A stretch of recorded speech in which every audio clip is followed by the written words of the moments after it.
But she had some of her mother's fierceness also, as she proved by joining in the battle at her father's side and slaying the Titan Pallas, whose skin she flayed off to make her cloak, and whose name she added to her own, so that all who were unjust might fear the terrible voice of Pallas Athena.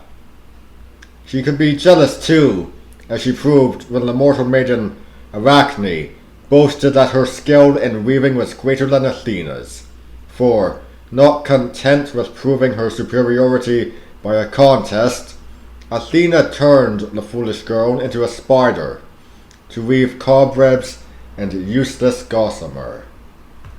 But Athena was always friendly to Prometheus, and interested in his work for mankind, and so when she knew that he had decided to give them fire, she led him by the secret paths to the summit of Olympus.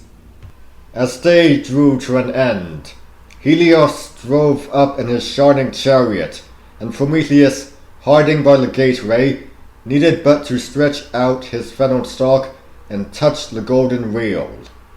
Then, the precious spark concealed under his cloak, he hastened down the mountainside and away into a deep valley of Arcadia, where he heaped up a pile of wood and kindled it.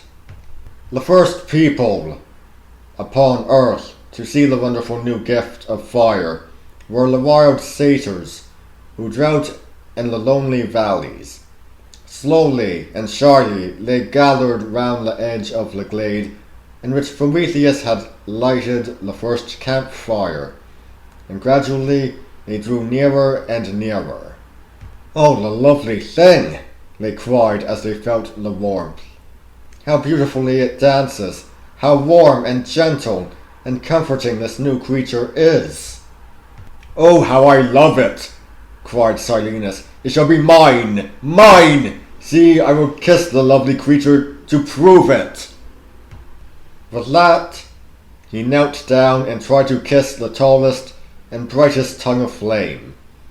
The look on his face was so comical, as the flame scorched him and burnt his beard, that Prometheus sat back and roared with laughter. But he had more serious work in hand, and when day dawned he began to teach men the uses of fire.